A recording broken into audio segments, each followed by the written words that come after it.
You're listening to The Grind. Well-caffeinated conversations with disc golfers who are passionate about improving their games and helping others to do the same. Welcome to episode 14 of The Grind, a disc golf podcast. I'm Josiah, and with me, my good friend David.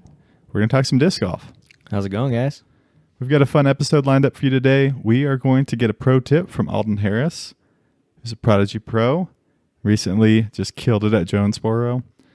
We're going to talk about, hey, how do you decide when to run a putt, when to lay up? And we are going to review the Prodigy M4.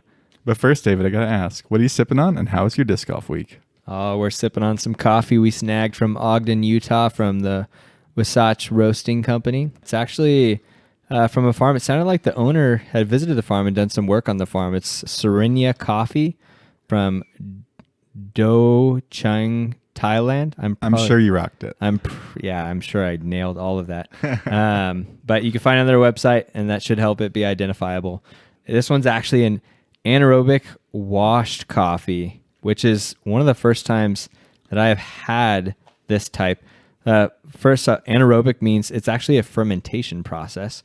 Typically, what I've heard in the industry is I've only seen a few anaerobic coffees before, and they were all honey processed coffees, which we've talked about before on the podcast. Honey process is when you pit the bean from the cherry, leave the residue on it from the cherry, and you toss them in fermentation tanks and actually let them ferment for a week or two. And so it kind of develops some of almost like winey taste to the coffee almost. Sure, that makes sense. But this one is actually washed. It's not a honey process. It's washed, so it's more of a traditional coffee that is then tossed into the fermentation tanks. So I'm assuming what that means, it would end up being a little bit less fermenting going on because there's less sugars that are going into the tank. Because as far as being able to identify, I was telling Josiah, I wouldn't be able to identify it as anything wildly unique. It tastes like a really fantastic cup of coffee. I'm really enjoying it. It definitely has... we talked about a clean cup. It definitely has a clean taste to it. It definitely has some complexity to it, but I'm honestly having a hard time picking out tasting notes. The tasting notes that it gives is powdered sugar, guava, and Riesling. And these are notes that I'm not necessarily picking out myself. I get, if anything, that would come close to me, the guava. I was telling Josiah, it reminds me of a coffee I've had before that had mango as a tasting note. So kind of in that area of, I guess, that brighter citrus. Not citrus, but that brighter fruit, I guess, that more pungent. Yeah, it's a great cup of coffee. Definitely a fun one. It's kind of a fun experience for me. Yeah, so we picked up some of this same bean, all of them having been this anaerobic process, one washed, one natural, one honey. So we're going to get to try them all and let you know. It's kind of an exploration for us, which is super fun. I was telling my wife recently that I really like coffee, but I don't normally get into single origins that much. I just try to make like a consistent cup of coffee at home and then occasionally get a pour over from a single origin at Kiln where David works. But this is super fun.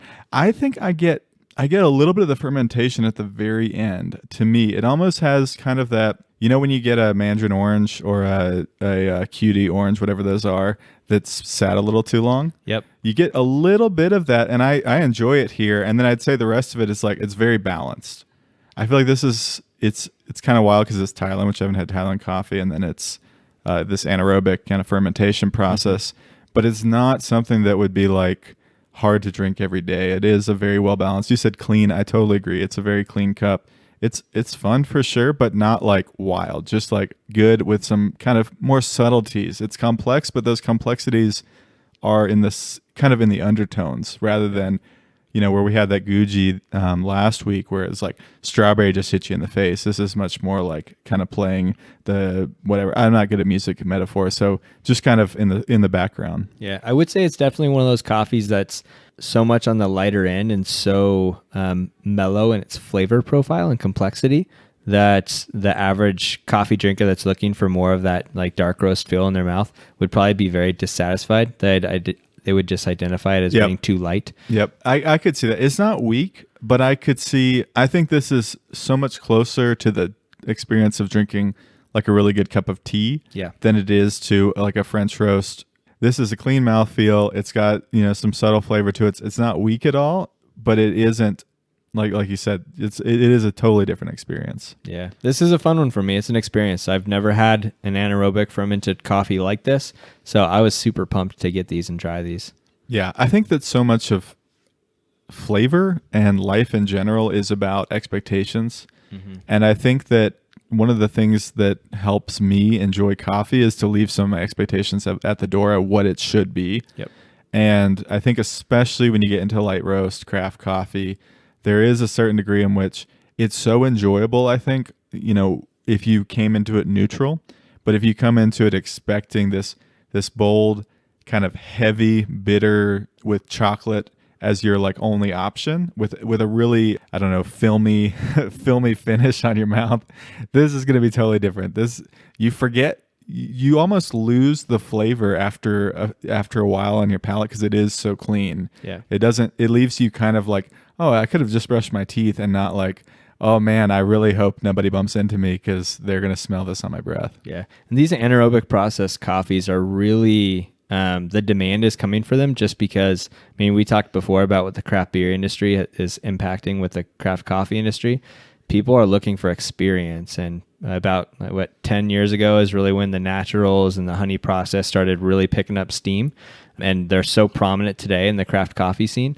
Anaerobic is still in the newer range. It's probably in the 4 to 5 years that it's been picking up steam, but you're seeing it more and more and more. We actually haven't had one here in the shop. We've served one from another coffee roaster in the shop, but we've never roasted one ourselves. And so these are some that we're looking into, which is, I'm excited. Yeah. Yeah, for sure. That's cool. I'd love to have you guys have one of those on tap or on the bar so I could check it out. How's your disc golf week? The disc golf week was good. I ended up getting the stomach bug for half the week, so I was down for the count. But I forgot about that. Healed up just in time for our trip to Ogden on Friday. We were in Ogden from Friday to Sunday. We got a couple rounds in at the fort we talked about on the second cup, if you guys wanted to hear a little bit more about it. But man, Ogden was absolutely fantastic. I lost 5 discs on my first round. You lost what, 4 of those in the first 3 holes? Yeah, 4 in the first 3 holes. So got a lot of humility walking out of playing Ogden, which I think we all need sometimes. We start building up in our heads that we're really picking this steam up. I'm getting this whole disc golf thing. Sorry, I'm just looking at your shirt. Ogden has the fort, which we just mentioned, which is site of last year's World and the Shot. David is wearing the Conrad's Jomez, the Shot shirt. So shout out to Mr. Conrad. Yeah, James. Answer your DMs, man. I need a pro tip. But man, fantastic time at Ogden. Even with the rough rounds and learning experiences, so much fun playing with buddies. Along with, it's so gorgeous out there. If you get a chance to get out there, get out there. It is insanely gorgeous. You will score high if you're an amateur. Do not expect to get anywhere close to going negative. But if you do, let us know. You can stop by Junction and teach us your skills and go pro. Yeah. It ended up being a really fun week. That was definitely the perfect cap to the end of the week. That was kind of a rough early start for me. Hey, better to start poorly and end well. Yeah, for sure. Yeah. How about you, man? It is awesome. I've played Ogden. I've been up there twice before and played, and so it felt like the first time it actually felt like familiar to me, because the first 2 times you play, I feel like you're just trying to figure out where you are. And it was the first time I'd played all the golds layouts. That's what they played at Worlds. And I think I'd played a mix between the golds and the blues. And the blues are usually like 50 to 75 feet closer and makes a big difference in the woods. And I feel like I think I shot 8 over on the golds, which I was pretty stoked about. But I was 1 down after 8, which was kind of wild. I played really well from the golds, and I was like, okay, I'm not going to be a pro. I'm like 18 strokes worse than Conrad and Paul were that last round of Worlds, but I felt pretty good about my game because of that. And then I played the next day and regressed a little bit back to the norm when we played from the blues, and I was like, okay, still some stuff to work on, but it's so fun. It's definitely very different than our local courses. It challenges you in different ways. It challenges you to throw very, very accurate, committed shots without pulling the disc from trying too hard and without softening it because you were trying to throw. It really requires accuracy, but both in having the right wing angle, nose angle, disc, and trajectory, speed, everything. And I don't know, I loved it. I could play Ogden once a week and never get bored because you're always going to have a different shot, your second shot on all these par fours for sure. Yeah, for sure. I feel like the rating, you asked the guy what +8 would have been, and I think the rating for +8 would have been 970. And yeah, that's what Worlds was 970. Gives you a good reference for how difficult the course is. Yeah, so I think that would mean that like around +5 would have been 1,000 rated. Yeah, which is pretty mind-blowing. Yeah, but honestly, I think I used to get frustrated with a course that was that hard because I'd feel like, hey, I want to at least get par. Yeah. And now I'm in a place where on hole 9, where I went from under to over, I scored an 8. But it was honestly like an 8 where I was like, I played that smart. I just had some bad throws, and it only took 2 bad throws to go from like a chance at a par to an 8. And it's like, okay, hey, it is what it is. I don't know. I think it's definitely worth the trip out there. Ogden itself is beautiful. They got a cool little downtown. We got coffee at Wasatch, but there's a ton of coffee shops, a few breweries there as well.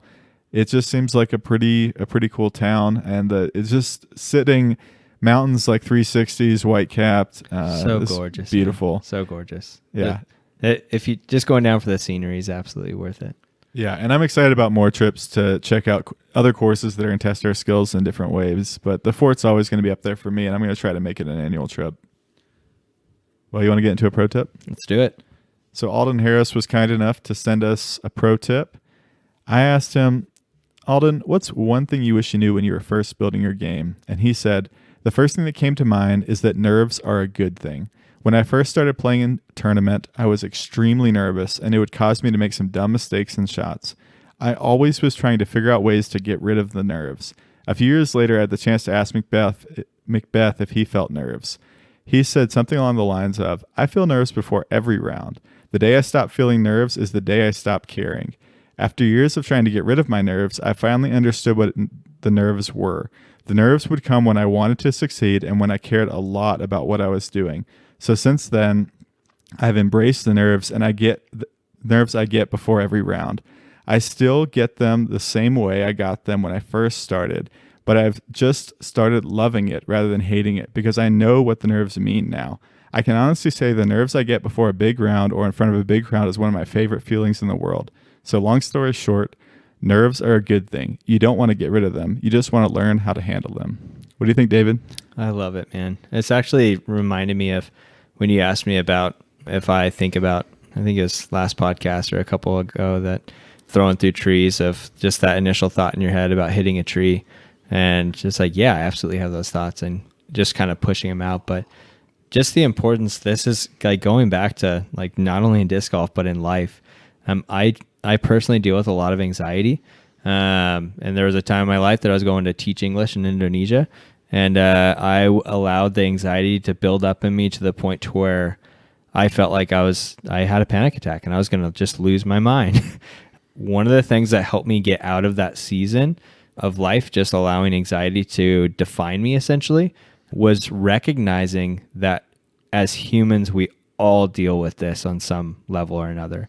And in the same way, in a sport, going into anything that we're doing, if we care about it, like Paul McBeth said, we're going to feel these nerves. That's just a very normal human thing.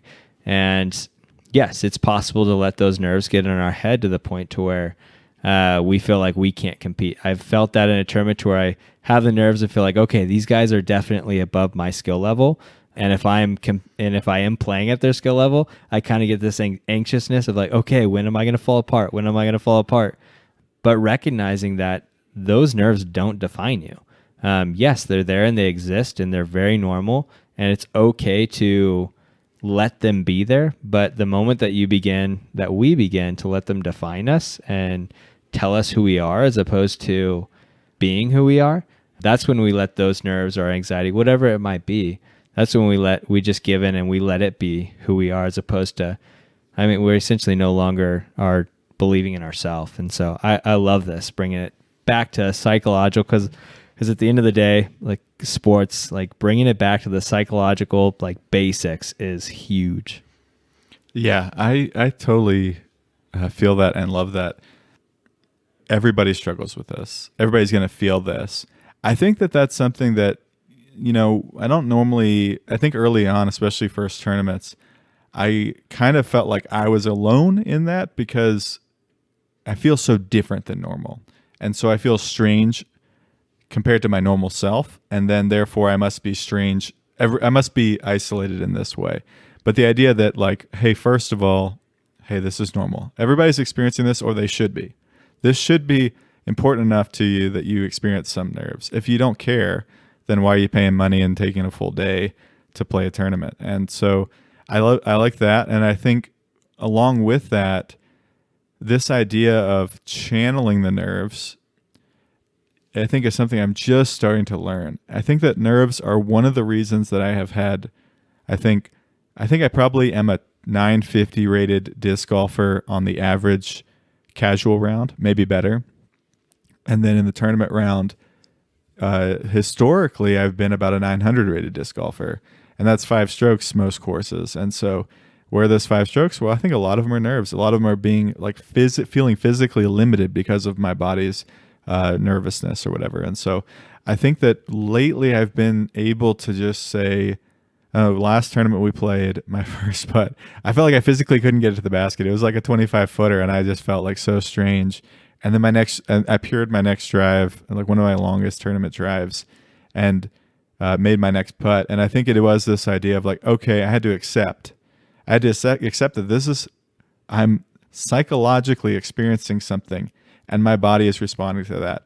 But that doesn't mean my body has to respond that way, or that I have to have my mind see it as a negative. And so I really like the rest of the round didn't play that great, but I do think I slowly kind of was able to turn it around to say, okay, by like hole 16, I was playing decently, but it took a while. But it was like, okay, I'm working through this thing, and I am accepting that I'm nervous, and I'm accepting that I feel this way, and I'm choosing the way in which I express it. Yeah.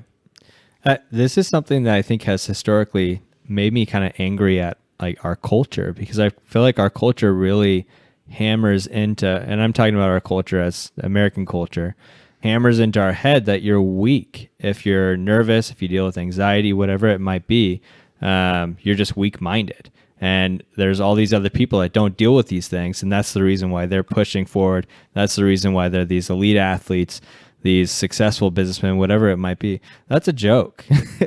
I think that, yes, there might be some people that deal with anxiety in lesser forms and deal with this nervousness in lesser forms.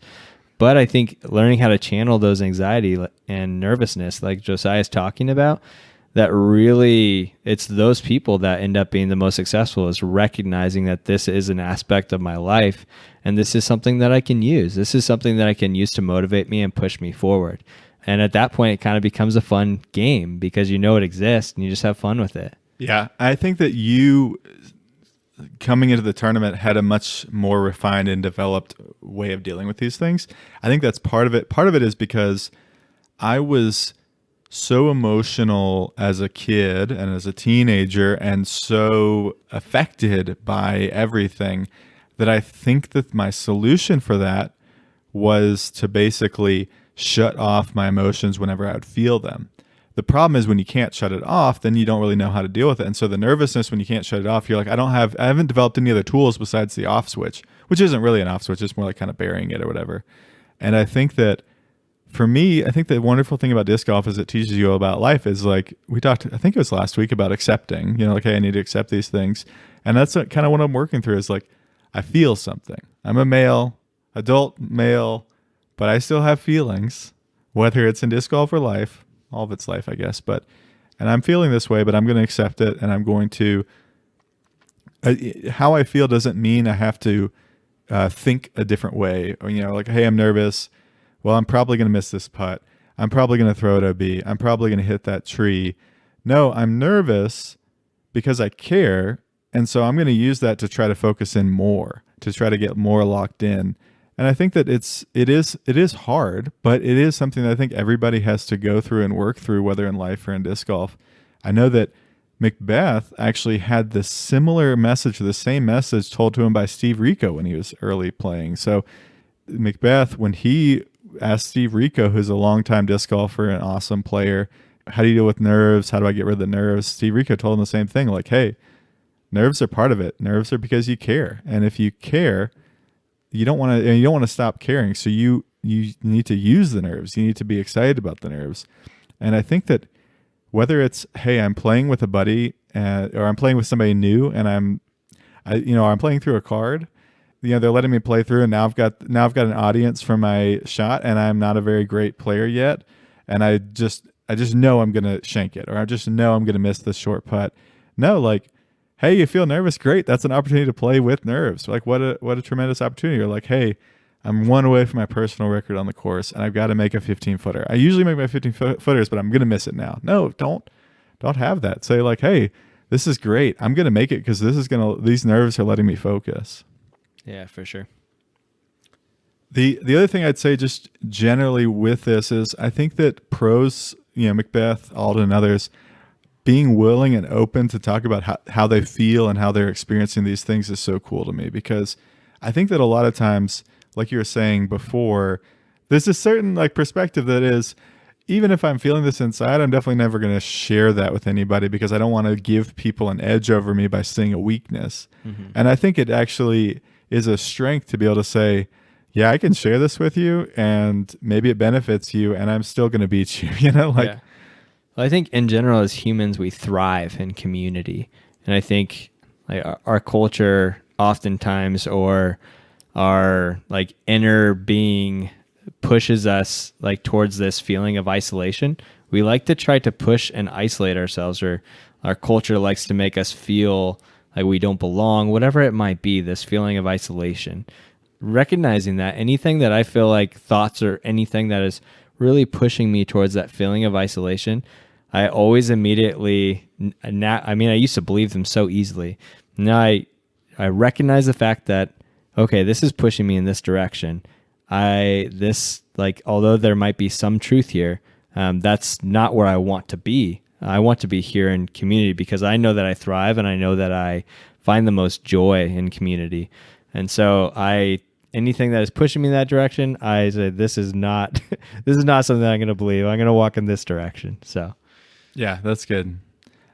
So much of sports is that you get an analogy for life in a safe and defined setting, where you play 18 holes and you lost 5 discs and you didn't play that well and you learned something, but it was only 18 holes and 5 discs. It wasn't like, oh, I wrecked relationships or I wrecked my life, wrecked my job. It's like, oh, I got to practice life for an hour or two. And then all I had left was, hey, I got to make an order for 5 more discs, and I've got to make sure that I keep my attitude good about it. Well, I think that's why sports are so important for kids growing up, and then also, growing into adulthood, having them as hobbies with friends, like whatever it might be like that. That's getting us outside, we're exercising, and this is like disc golf is something that really, I would say, impacts my relationship with my wife and my relationship with my friends, just the things that I'm learning about myself and how I respond.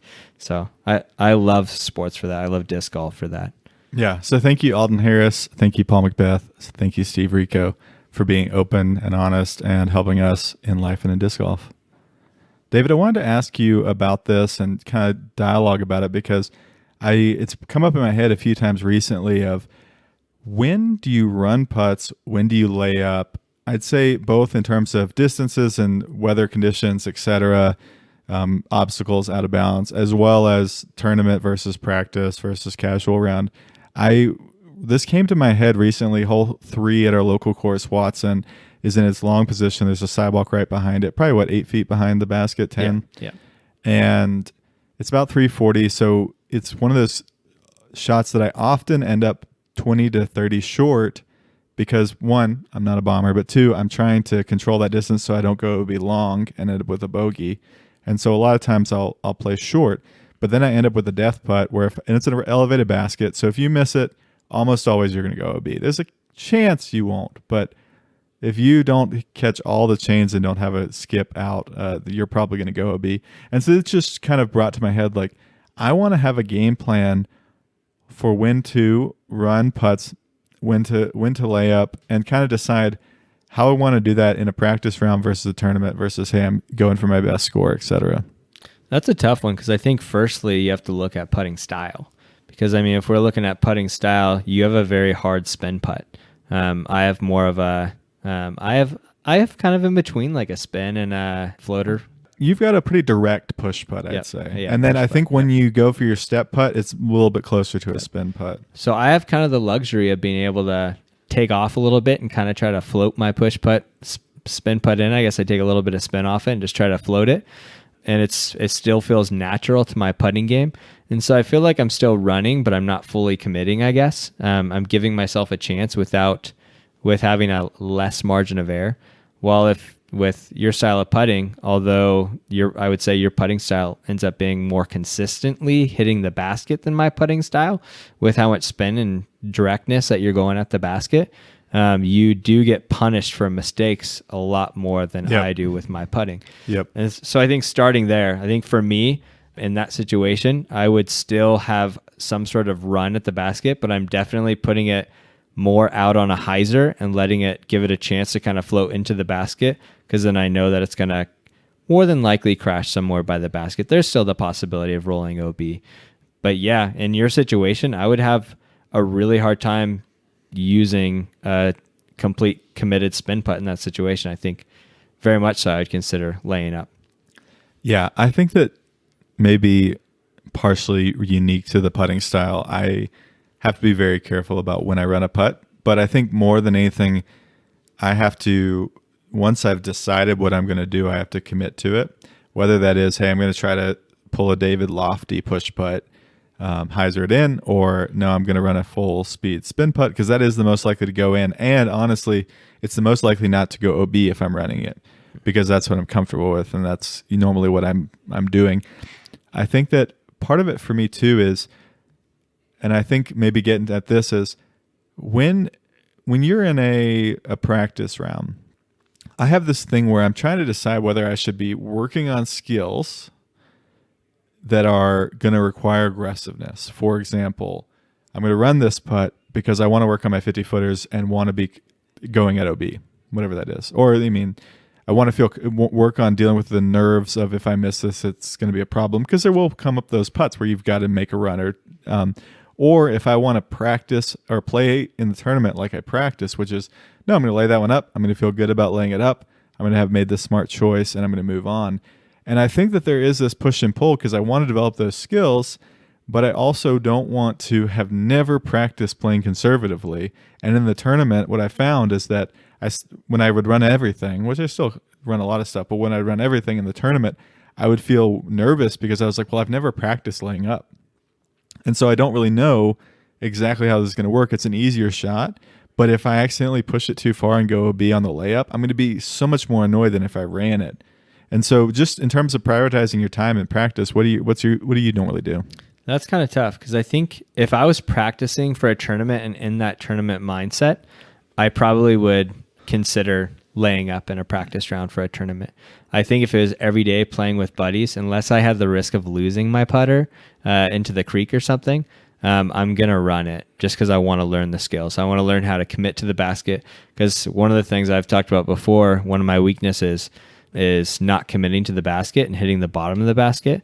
I know whenever my putting is off, it's usually because I'm not committing to the basket and finishing short.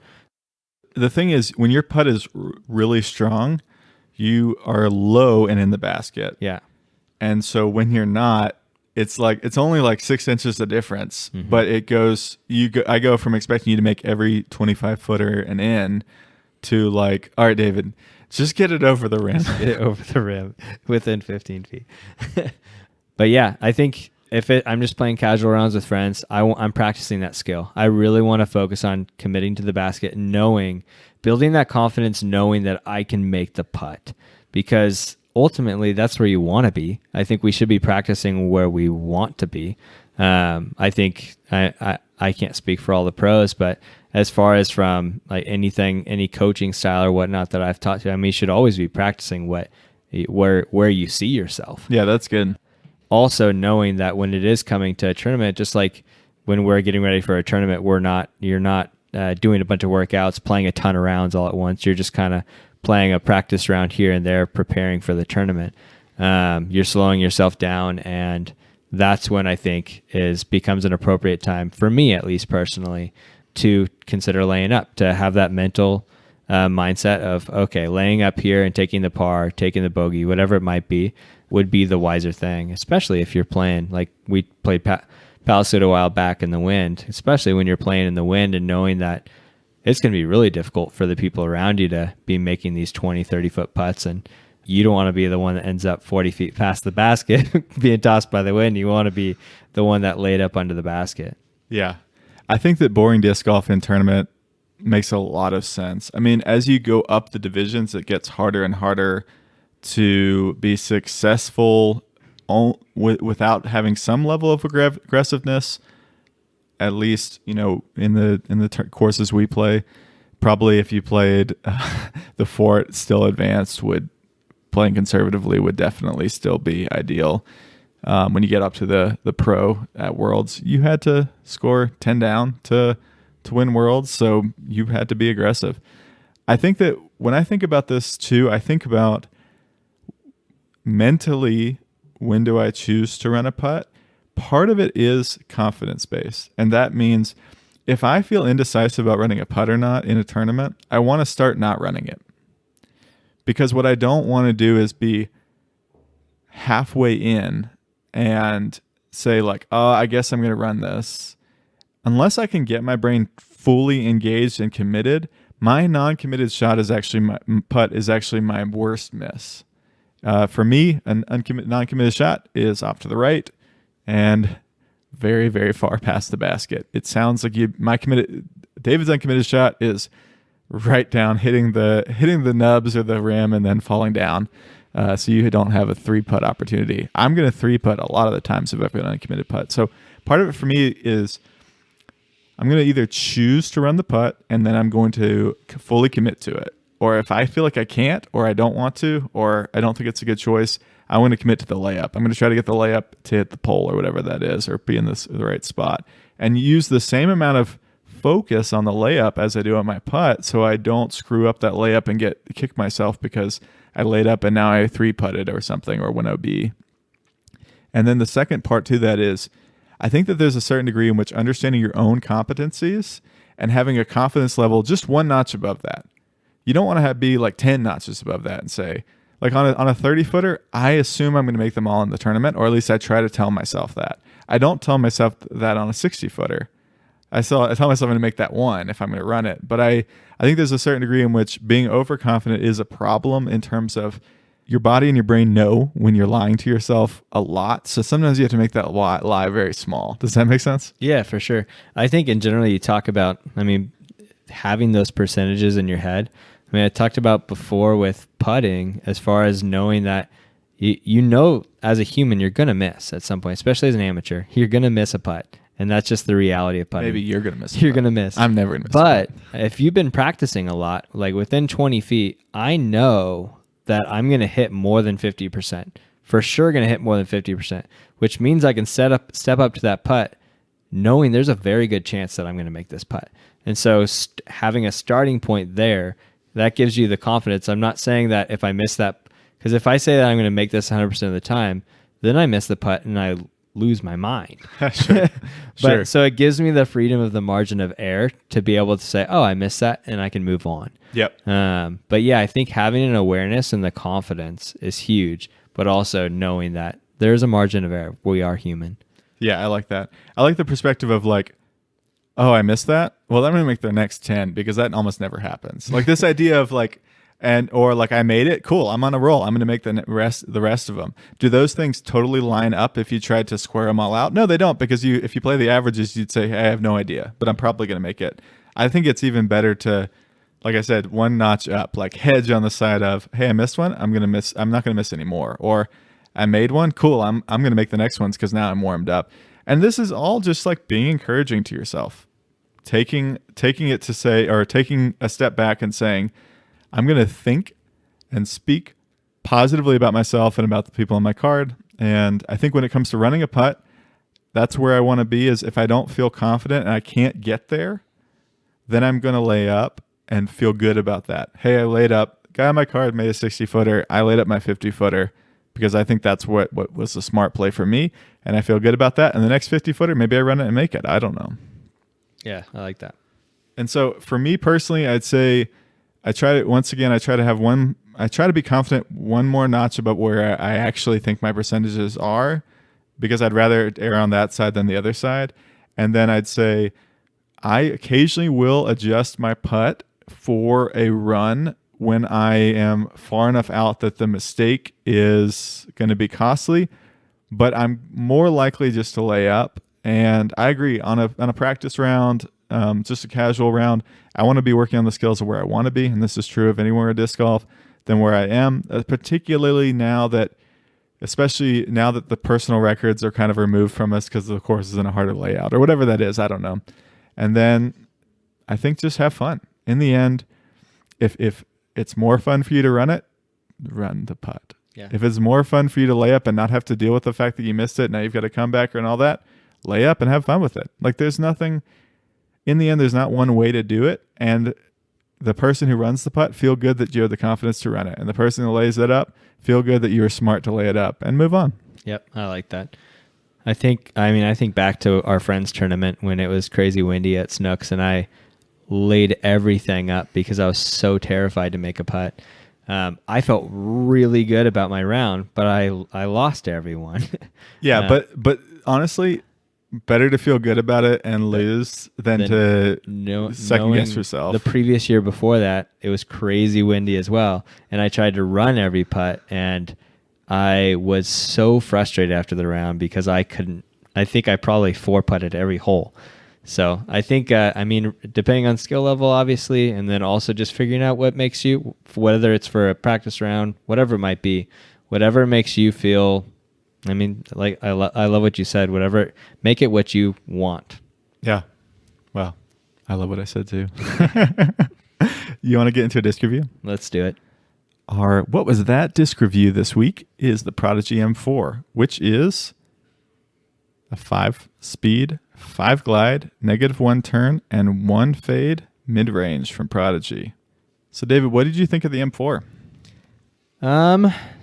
Interesting. I didn't go into it knowing what the flight numbers were, except for you telling me that it was comparable to a Buzz, maybe slightly less stable. I didn't want to pollute your thinking, and this is probably my bad. I kept asking questions, and you wouldn't give me a whole lot.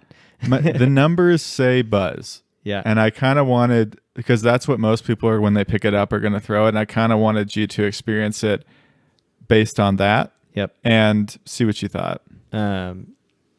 Yes. So I kind of went into it thinking the thing that I've thrown the most that I could compare it to was a Buzz. For me, it was kind of in between. It almost felt like in between a Buzz and my Luna. It felt more. It did not feel like the Buzz for me. It kind of felt like it didn't. I think the 5-glide on here, and the Buzz has a 4-glide. For me, it felt like the Buzz has a little bit more glide. And I was actually throwing my Buzz with these as well.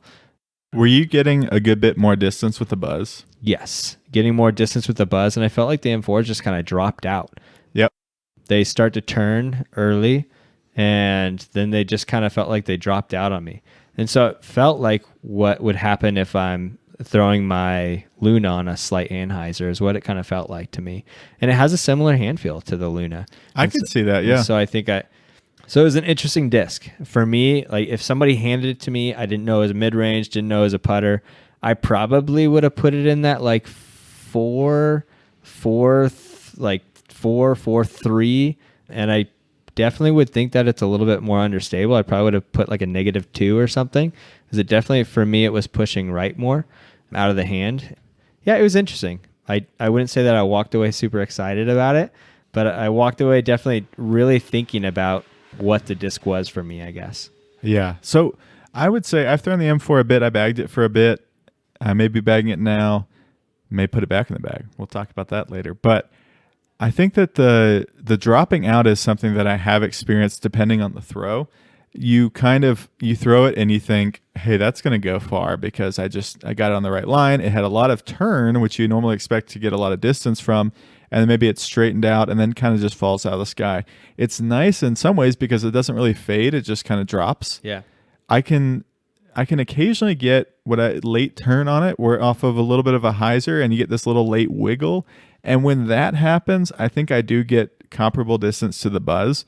When that doesn't happen, I do see a bit of a drop in distance, and I don't know what that is because it seems to have a lot of glide at first, and then it kind of falls out. It has like it's one of the reasons I liked the M4 was it was unique in its low speed characteristics. What I didn't like about it is I wasn't consistent with it. Sometimes I would throw it in that 300 range, like I throw a buzz, maybe a little bit more, and then other times I would throw it like 260 and be left with a 40-foot putt and be like, I could throw a putter this far or further.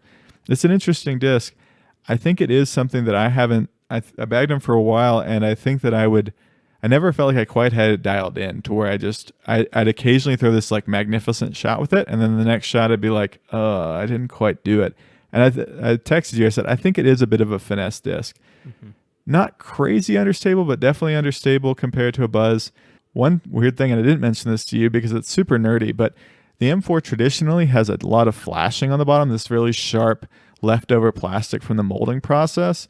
And what's interesting about the M4 is with the flashing on, it's very much a buzz in terms of stability. Interesting. I've removed it from the ones you got to try because I don't like the hand feel. And you threw a 300, which is their base plastic, feels really nice, some stiffness to it, some grippiness to it. The 400G, which is kind of their flexier premium plastic, and then the 750, which are a little bit hard to find, which is a little stiffer and probably their most premium plastic, more stable. And I think when you totally remove the flashing, so not just scraping on the carpet like a lot of people will do, but actually get in there and fully remove it, even if you don't affect the bulk of the disc in terms of you don't actually mess up the disc, you just remove the flashing, they get a lot less stable. And I think that was one thing that was kind of strange to me is it'd go from a buzz to like 2 or 3 clicks less stable than a buzz with that removing. And it started making me wonder, is the disc supposed to have the flashing? Because this is so different than the numbers now. And I don't really know. I think that it is a good disc, but that one little aspect made it a little strange to me. And I know that Prodigy has been having a ton of improvements to their manufacturing process, and so they're making M4s now and other discs with a lot less flashing, it sounds like. And so I'm interested maybe to try one of those in the future and say, okay, this is the intended disc and this is the intended flight. But I was going to kind of get back to it. You threw it backhand. Yep. What kind of, were you hyzer flipping it or what were you doing? I tried a couple hyzer flips with it just because I was having at first I'm just trying to throw it flat and I was having a hard time turning it. I kept turning it over. And I was actually throwing it back and forth with my wife, and she was the first one that threw it at me and turned all of them over, and she finally started throwing them dead straight at me. But yeah, when I was finding the most success, it was the ones that I put a little bit on a little baby hyzer, and I was able just to get it to go dead straight. And that's where I think the M4 shines to me, is that baby hyzer where it just pushes straight, and then falls. Mm-hmm. And you expect a little bit more distance sometimes from a 5-speed than you might get with this, but it's a very useful shot to have that dead straight shot that really doesn't turn or fade. It just flips up and then glides for a bit and then just sits down. Yeah, and I was really only getting in that 250 range. She was on average hitting around the 200 to 210 mark with the M4. So. And she throws what, like 250 to 280 on a really good throw, or yeah, she's starting to hit that 270 mark on with her. She just picked up is it a Cravo that she servo? Cravo, combine the two. Combine the two. MVP Axiom. We've got an idea. A fusion. The Cravo. So yeah, she's starting to get up there. She's been having fun with getting some distance. Yeah, Megan, your wife, went from throwing mostly overstable plastic to throwing a little flippier plastic, and I think it's been a transition. But the fact that she committed to it, I feel like her game has been improving because of it. Oh yeah, for sure. I like the M4 a lot. I think that I've only thrown the M4 and the M3. The Prodigy has like a pretty big mid lineup. of those. I've thrown the M4 and the M3. I think the M4 has some nice flip up to it. It can occasionally get a really unique late turn from a really flat shot. It has a nice little drifting flight. If you throw it from a baby hyzer, from a decent hyzer, you'll get a pretty straight shot. This is with 350 feet of power or whatever. And I usually throw them in the 280 to 300 range, but I would say that occasionally it will drop out of that 250 to 260 range, which is kind of annoying when you throw a mid. And I think it's one of the things. It's a different disc, and I see Kayla Viska and the other Prodigy throws throwing them pretty far. And obviously, they've got a lot more power than we do and a lot more spin and technique, but it's unique. I think it is an interesting disc for sure. David, I think we can go ahead and get into the rating. Our rating system, David and I will score it 1 to 5. Summer scores to 10. 1 is just not that great of a disc. 2 is it's an okay disc, but there's better options out there. 3 is it's a good disc, but it doesn't stand out. 4 is it's a great disc, but it's not going in my bag. And 5 is it's going in my bag. So, David, what's your review? I think by our standards, I think I'm going to have to go with a 2. And I feel bad going all the way down to a 2. But, yeah, it's a fine disc. But I think for me, I just think about so many other discs that I would far more prefer bagging and throwing that I probably would never give it a second thought. And I feel really bad saying that. No, this is a hardcore review podcast. But yeah, we don't pull punches. That's kind of where I'm at. And that might come from my just committed roots of my discs that I like to stick with. But yeah, just kind of how I feel about it. How about you? Well, you don't really have anything in your bag that's comparable. And it's not a shot that you normally would throw because you're typically going to throw a forehand when you need that turn. Mm-hmm. Or if you need a really straight shot, you're going to throw the Buzz or the Luna, and you're just going to adjust your angles to get a similar flight. Yep. Yeah. No, I feel that for sure. I get that review and that rating based on your experience with it. I'm going to give it a 3.5. And the reason I can't give it a 3 alone because I think it does stand out in that little bit of late wiggle, that little bit of late turn. And I do think you get a nice straight flight from it. I just think that for me, I like throwing other discs better, and I kind of want more understability or more distance from my understable mid. I don't know. It never really quite clicked for me. I really tried. I bought a lot of M4s. I really tried to make it work in my bag, and I would get great shots with it occasionally, and then I wouldn't get great shots. And that's part of being an AM and any disc. But I think the M4 to me maybe highlighted that. And maybe if I had a little bit more better form or more finesse, I would love it like Kayla Viska does and some of the other Prodigy pros. But for me, it's not going in the bag. I've got a base plastic Buzz that does really similar things in the bag, and I like the premium plastic Buzz for my basic mid. So that's a 5.5 out of 10. David, you really sunk that rating, so shame on you. Sorry, guys. Sorry, Prodigy. But we got to be honest about how we feel. And I have been kind of lining up discs that I really like for you to review, and this is one that didn't quite work out for me. And so maybe it's just an okay disc, or maybe we're only okay disc golfers. But that's our review. And David, before we end the podcast, I wanted to ask, just for fun, if you had to build the perfect disc golfer, this can be MPO, FPO. We're going to go different aspects, but we'll start with putting, Circle 1 putting. Who would you choose? So what we're going to do is we're going to kind of combine different skills. So Circle 1 putting, Circle 2 putting, backhand driving, forehand driving, up shots, etc. Mental game. But Circle 1 putting, who are you going to pick? Oh, man. Circle 1 putting, I'll go Paige. Yeah, I like that. I feel like Paige is a very good putter, and she's also your favorite FPO player, so she's going to come up 98% of the time we have any of these things. I will, Circle 1, I think I will take McBeth. There's better Circle 1 putters out there, but I think in the clutch, I trust McBeth to make the easy putt. I don't feel like often he misses a Circle 1 putt when it counts. Well, that's the episode this week. Thanks for listening. Do us a favor and subscribe to the podcast in your podcast players so you get a notification when we have any podcast drop. We're going to give away some M4s. They didn't work out for us, but there's a lot of players that love them and dominate with them. And maybe you're one of those, or maybe you want to try it and see if it works for you. So check out our Instagram page at thegrind.dg. We'll be giving 3 of these away in 3 different plastics. And as always, whether it's coffee or disc golf, don't forget to enjoy the grind.